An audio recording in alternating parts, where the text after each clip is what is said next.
暗黒の破壊神闇のラジオ編。バスタード暗黒の破壊神闇のラジオ編、通称闇ラジ。番組パーソナリティダークシナイ大学の谷山紀章です。さあ2回目の配信になります。7月も下旬に差し掛かりました。7月の今日が27、もう夏休みですかね。727、3、9、20、違うか、なんでもないですめちゃくちゃ暑いですね。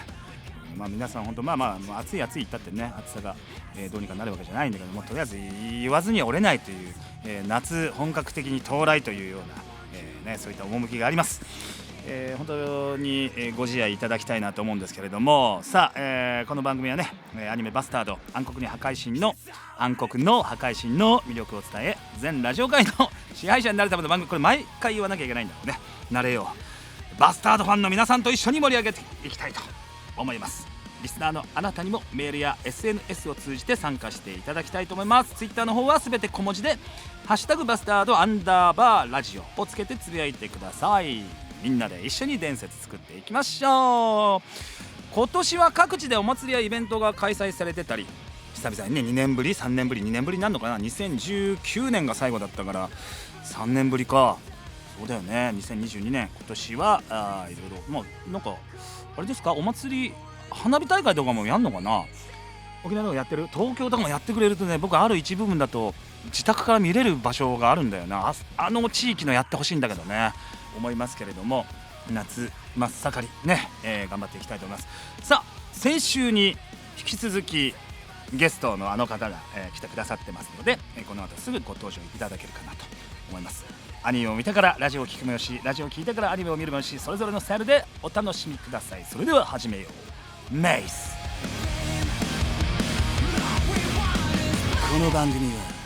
バスタード制作委員会の提供でお送りするぜ。バスタード暗黒の破壊神闇のラジオ編。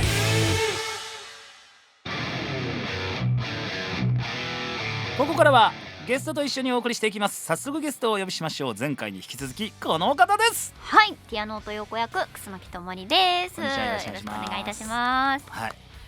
どう最近最近暑いですね最近コンビニアイスを買うのにハマってます。お、例えば何でしょう、小豆バーとか。小豆バーは買ってないんですけど実あるじゃないですか、アイスの実、はいおのマンゴー味がすっごい美味しくて。何味があんのあれって。なんか最近、なんか、前っていろんな味入ってたじゃないですか、はいはい、一つにね、じゃなくなって、一個に同じ味しか入ってなくて、それがなんか何玉っていうのかな、単位は何玉入ってんの、一個に。どんぐらいなんだろう、10何個とかですかね。じゃ10万号入ってるわけですだと思いますね。十数万号が入ってるわけですね。はい、おがすごい美味しくて。でもなんか南国の果実独特のえぐみじゃ匂いあるよね。ですね、ありますね。でも桃も美味しいので。なんか分かってきたぞ、ともり。俺先週聞こうと思ったんだ、はい、ニックネームのくだりで、ニックネームってともりるって言うじゃん、あれイントネーションってともりるなのかともりるなのか、どっちなんだよ。なんか私はどっちでもいいですよって言ってるんですけど、どっちか決めてくださいって言われたらともりるって言ってます。ごめん、俺ずっとともりる、昭和だから。そうなっちゃうからどっちでもいいんですって。オッケー、俺ともりるでいくわ俺もキーヤンかキーヤンで、俺もどっちでもいいですって言ってるもんな。ね、なんか別に呼ばれる方はそんなにどっちでもいい。オッケー、分かったぜ。なるほど、そういうアイス、コンビニアイスにハマってると。ハマってます。ともりるです。はい、ともりるですちなみに今年の夏はまあ仕事以外にどっか出かけたりって予定ってあったりしますか？ないです。ないんだな。ないです。ともりるって、結局ともりるって言っちゃうんだけど、前もって例えば休みがあった時に、1週間前でも1ヶ月前でも予定を立てて行動するタイプ？苦手です、予定立てるのが。そう、もうなんか行こうと思ったら行くし、休みの日になっても何もする気にならなかったらもうずっと家にいるしみたいな。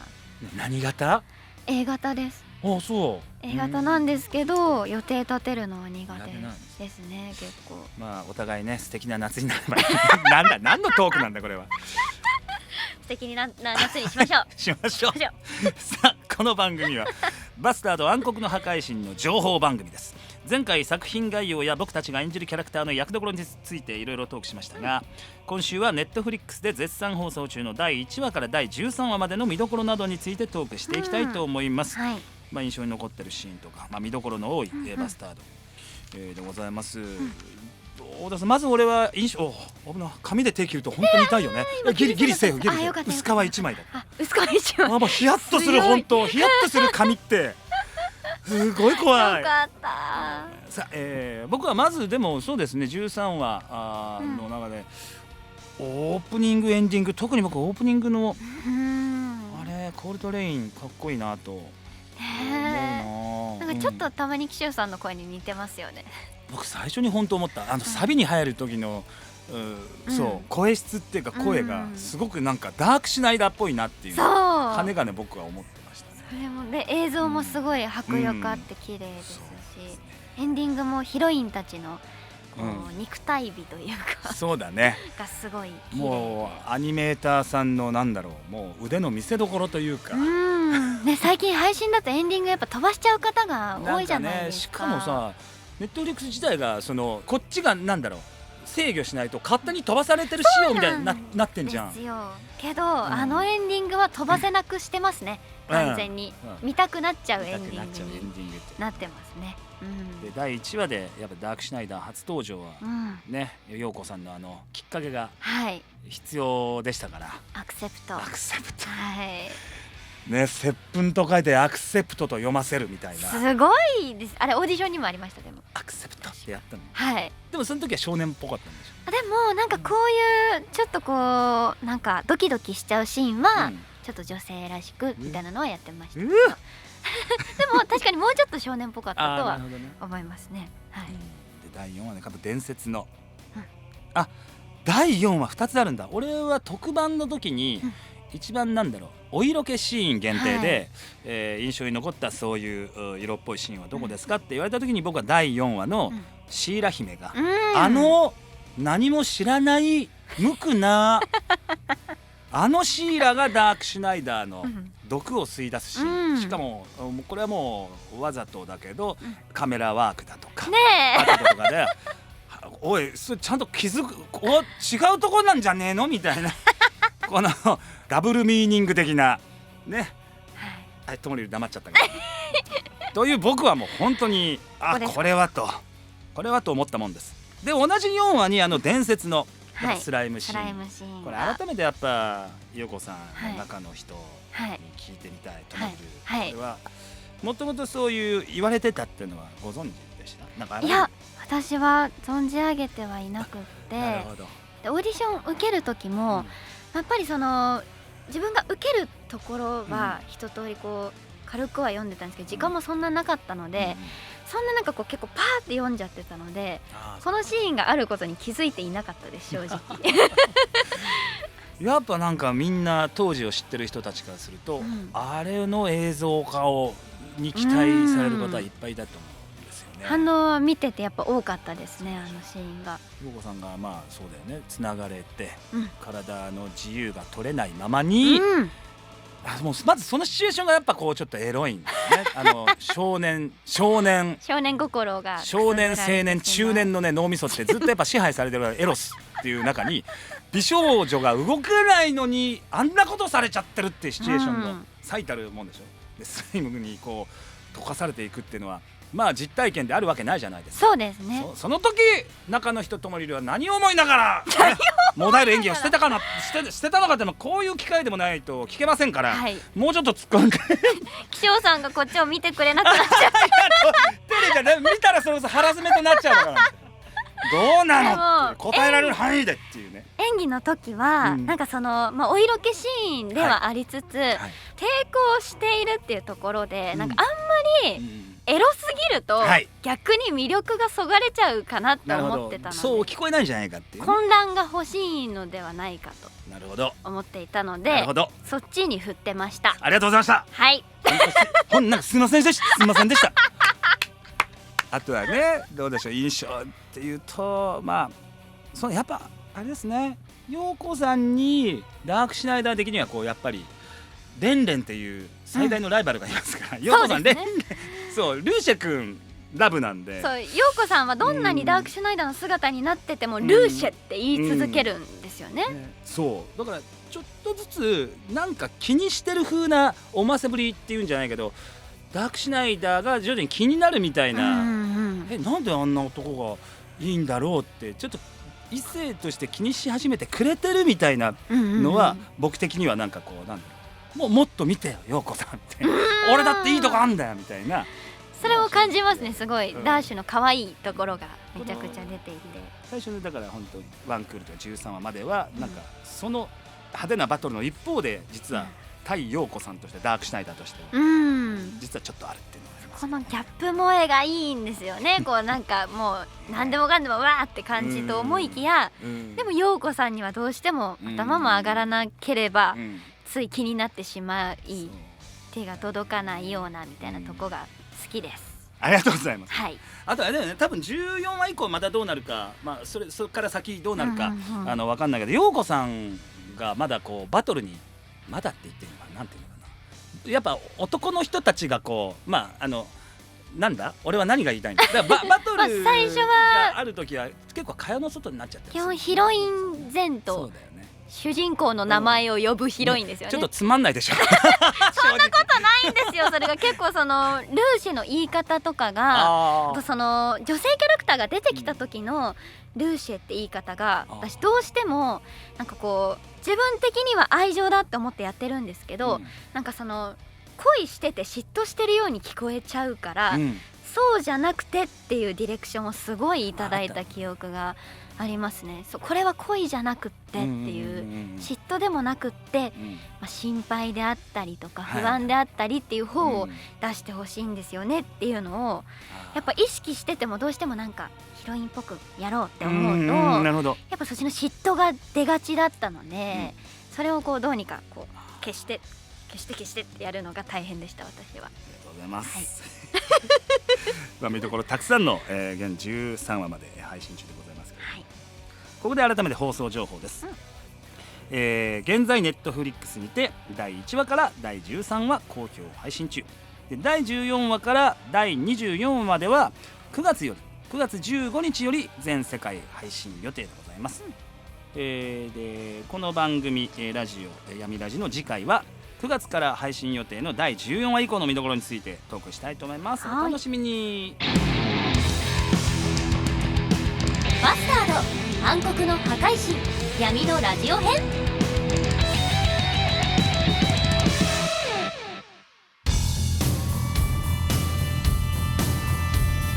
はい、ふつおたのコーナーです。ラジオネームぽよさん6月30日、この日を世界で一番楽しみにしてました。キヨさん演じるダッシュ、期待以上の仕上がりで涙を流しながら一気見しました。かっこよく呪文を唱えるダッシュも、ルーシェが垣間見せる可愛いダッシュも、陽子さんに怒られてるダッシュも、エッチなダッシュも言うことなしでした。大好きなキヨさんが主人公を演じるということで友人に布教して回ったのですが、エッチなシーンでドキドキしてしまって、男友達に紹介したのを少し後悔したりしなかったり笑いですが、ストーリーも作画もキャストさんの演技も最高なので、ぜひいろんな人に見てほしいなと思いました。もうすでに2週してますが3週目していきます。すごい有効活用してください、この夏休みをですね。どうですか、反応とかともりるこのバスタードありましたか？この役が決まりましたよって時は、結構現場のスタッフさんとかに陽子さんなんですねっていただいてたんですけど、配信始まってからなんか気を使われているのか誰からも何も言われてないですスライムに、汚された女、皆さん見てはくださってると思うんですけどよかったよなんかよかったよっていうのをすごくためらわれているのかなっていう気がしておりますね。僕逆になんかこの間バーのマスターとか割と世代僕よりもちょっと年上だったりするんだけど、普通に見ててネットフリックスダークシュナイダーなんだよね、すげえよかったよって言ってくれて、嬉しいと思ってね。嬉しいですね。そうですね、こういうちょっと見てくれてるお便りいただけて嬉しいです。じゃあ続いて鈴木アルトさんからいただきました。早速第1話を視聴しました。まずはダークシュナイダーの圧倒的な強さと美しさ、原作未読なのでまだ魔法を覚えきれていないのですが、気づいたら敵が全滅していましたそして引き締まった体と白銀の髪に見惚れている間に私も自然とチャームの魔法をかけられていたようです。次にダークシュナイダーとは全く違う陽子さんの強さと美しさ、僕っ子で言動に幼さも残る陽子さんでもルーシェを守る姿は母親のような強さを感じました。それはルーシェがダークシュナイダーの姿になっても同じで、頭を抱えて怒られていたダークシュナイダーも可愛かったです。あとルーシェの名前がレンレンというのも可愛いということで、このメールを送ったらすぐに第2話を見てきますということで、1話を見てすぐ書いてくださったんですね。衝動が起きたわけですね。書かずにおられないと。そうなんだよね。なんかちょっとやっぱ母性、陽子さん母性ちょっと感じるかな。そうですね。なんかそれは結構ディレクションでもいただいてますし、どうなんだそのいわゆるともりるの中の母性本能的なんてやっぱ女性だから、たまにこうあったりするんですか。なんか何かを見て、でも守ってあげなきゃみたいな。聞いてくださいよ。聞く最よ近、私ちょっと前までちっちゃい子苦手だったんですよ実は。子供ってこと子ですか。供がどう扱ったらいいかわからないし、なんかあーってなっちゃってたのが、最近電車で赤ちゃんとかちっちゃい子見ると、ずーっと見ちゃうんです。可愛くって何芽生えたね。可愛くってずーっと見ちゃうんです。芽生えたじゃん。それが通勤時の癒しで、そうもうずっと電車とかでこう赤ちゃんいてこっち見てくれてるとずっとこうニコニコして見ちゃうんですよね。じゃあ例えば手元に、手元っつうの赤ちゃんと二人きりにさせられちゃった日には、どう想像できる？でも私抱っこしたことないんです赤ちゃん実は。なのでそこはちょっとドキドキしちゃいますけど、でももう多分ずっとにんまり顔だと思います。だって動物は好き？動物はまだ苦手です。俺ね一緒。俺もね子供と動物苦手なんだよね。あ、わかりますなんで本当なんか犬とか猫とか、だから飼ったりもうダメに近い感じ。結構なんかその見てる分には好きなんですけど、いると逃げちゃうんですよね。わかるわ。俺愛玩動物として可愛いって思う気持ちはある、もちろん。可愛いな。でもなんか飼ったり、なんていうのか、猫飼えばいいじゃんとか、一人なんだ余計なお世話じゃん犬とか、いや想像できねえな。でも例えば俺猫がトイレをね、でもあれって人間やっぱ飼うってなったらやっていかなきゃいけないけど、あれが軽いのよ。だから例えば人間と同じように自分でガチャットイレのドア開けてプッて座って、あともう自動だから流れるでしょ。できるんだったら、例えばつまり俺の手間が一切そこにおいてかからないんだったら、飯だけはなんぼでも食わしてやるからいてやってもいいよのスタンスは想像はするんだけど、猫に関してはお世話ってなると全然うちいていいよっつって、その代わり構わないけど構ってもらわなくてもいいからっていうノリはあるんだけど、それ以外で多分ちょっと苦手に近いね。子供と動物はね結構なんか怖いって感じです。未知のものというか、どう動くかわかんないのが怖いっていう。俺よりちょっとさらに一個深いねそれはね。なんかこうおどおどしちゃうんですよ、目の前にしてしまうと。だからなんかそのお世話とかは全然いいんですけど、ただただ私がドギマギして触れないっていう。可愛いっていく女子の方いらっしゃるじゃない。それとは全く違う。もう全然違います。いけない。遠くから私遠くで大丈夫みたいな。ちょっとなんかなるほどね。授業参観スタイルで大丈夫みたいな授業参観、それ一応母性はあるんですね。じゃあ母目線が見守りたいっていうなるほどね。はい、次にじゃあ2話の方もね、有戸さん見ていただきたいと思います。以上ふつおたでした。バスタード暗黒の破壊神闇のラジオ編。さあ今週もコーナーについてご紹介したいと思います。最初にご紹介するコーナーはこちら、中二病黒歴史審問会。リスナーからまさに暗黒歴史ともいえる異端だと思ってもらいたくてやっていた中二病な行動を募集するコーナー。それが黒歴史に該当するかどうかを僕が独断でジャッジ、したいと思います。中二病っていうのはこうなんでしょう、ある種こう絶対通るような、特に男子はそうなのかな。女子確かにあんま聞いたことがないかもしれない。今だから時を経てその時のことを思い出すともうジタバタしてしまううわ顔を押さえてもうクーってジタバタしてしまうという、うん僕も心当たりの一つや二つじゃございません。あるんですね。あるあるある。聞きたいきっな。ついよ俺の中学校の卒業文集なんてね。本当にきっつい。今度持ってきてください絶現場に。対嫌だね。絶対無理だよ。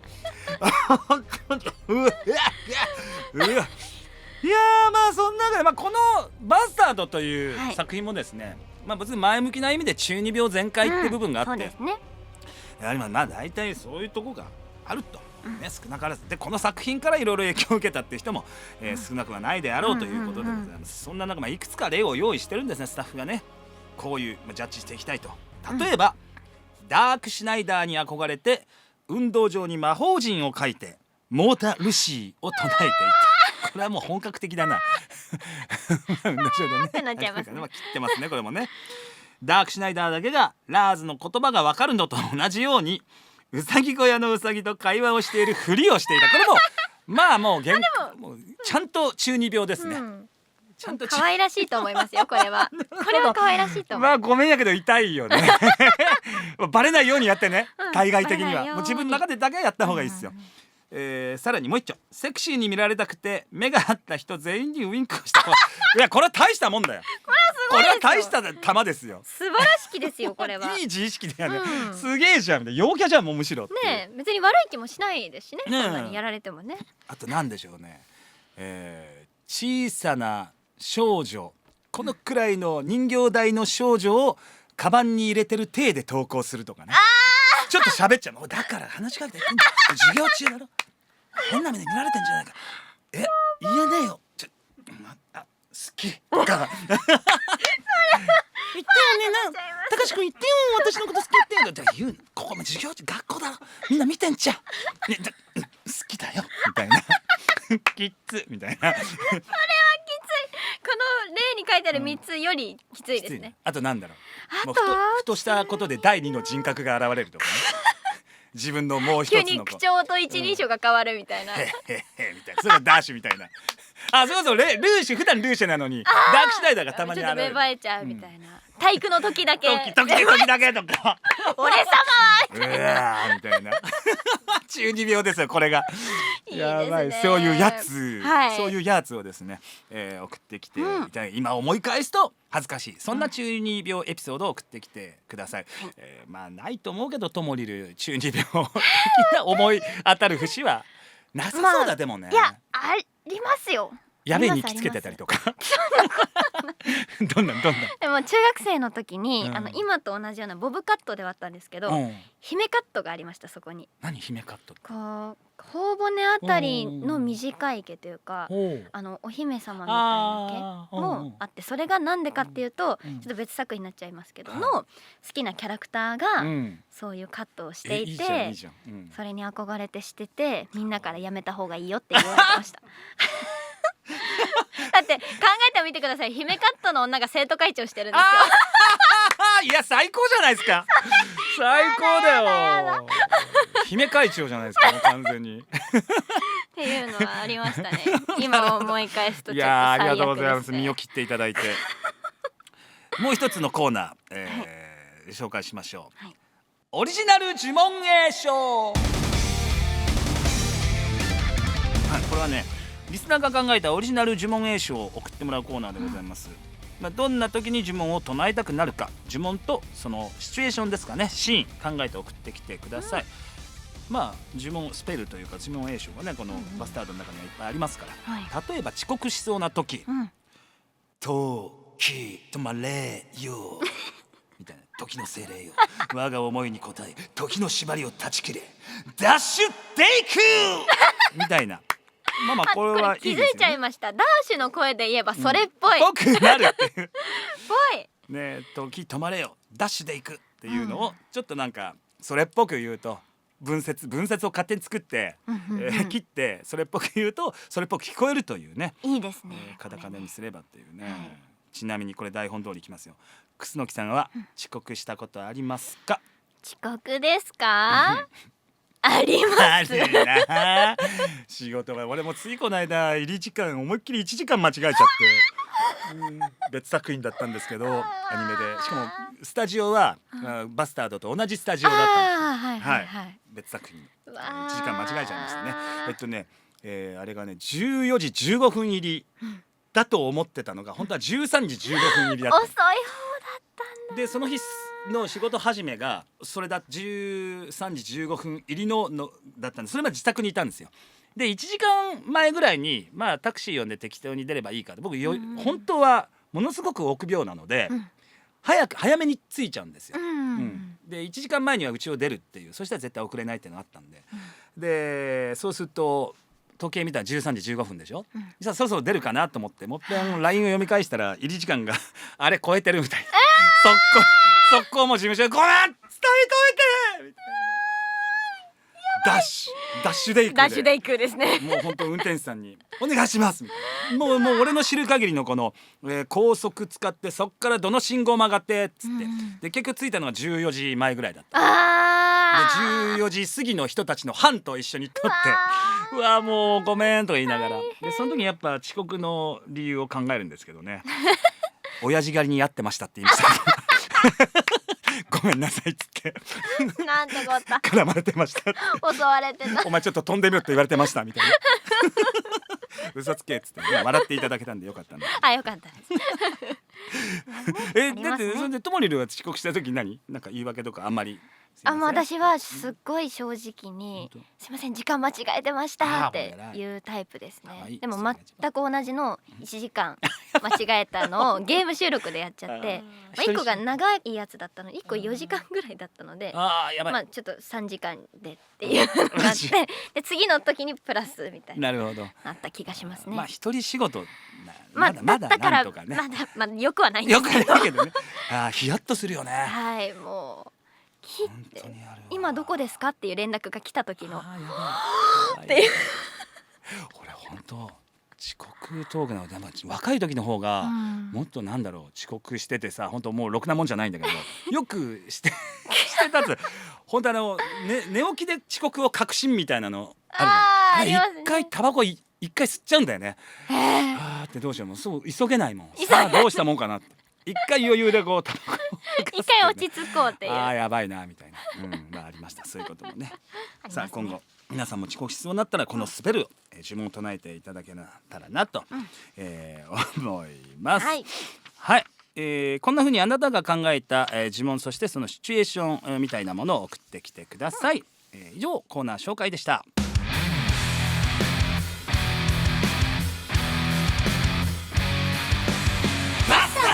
暗黒の破壊神闇のラジオ編。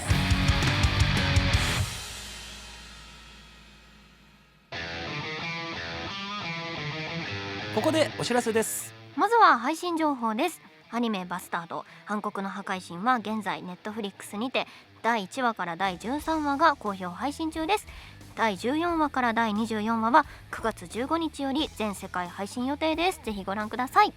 原作情報です。バスタード暗黒の破壊神原作コミックは1巻から27巻まで好評発売中。ジャンププラス、ヤンジャン、ゼブラックでも話単位、コミックス単位で配信中です。そしてフィギュア情報です。メリコスエンターテインメントよりフィギュア化企画が進行中です。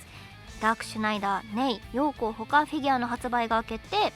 詳細はメリコスエンターテインメントの公式サイトまた公式ツイッターをご確認ください。主題歌情報、オープニングテーマを歌うコールドレインのブラッディパワーフェイム、エンディングテーマを歌うシエルのブレスレスはデジタルシングルとして好評配信中です。そしてアニメ公式ツイッターではあなたが選ぶベスト栄賞キャンペーンを開催中。アニメに登場する呪文の中からあなたのベスト栄賞を選んでツイートしてください。1位になった呪文を投稿した方の中から抽選で3名にサイン入りプレゼントをお送りします。詳しくはアニメ公式サイトからキャンペーンサイトにアクセスしてご確認ください。以上お知らせでした。バスタード暗黒の破壊神闇のラジオ編。 Feeding off the enemies, aiding me to sleep. Are you dreaming of love? バスタード暗黒の破壊神闇のラジオ編。番組ではリスナーのあなたからのお便りを大募集。各コーナーはもちろんアニメの感想、キャストへの質問などたくさんのお便りをお待ちしています。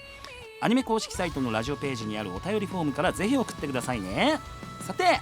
第2回の配信いかがでしたか？楽しかったです声優さんっぽい俺たち声優さんっぽい楽しかったと思う。楽しかったです。なんかこのアニメの話とかアフレコの話意外としてなかった気がするので、その特番でしかしてなかったので、たくさんお話できて楽しかったです。でなんか来週もはいトモレル来てくれるんだって無理をしております。無理をさせております。でもまだコーナーやってませんからね。やってないのよ。紹介しかしてない。なぜなら最初の3回はお察しくださいってことですから。はい今その中で次回もよろしくお願いします。はい、お願いします。今回はここまで。お相手はダークシュナイダー役谷山紀章とピアノ音陽子役楠木智りでした。バイバイ。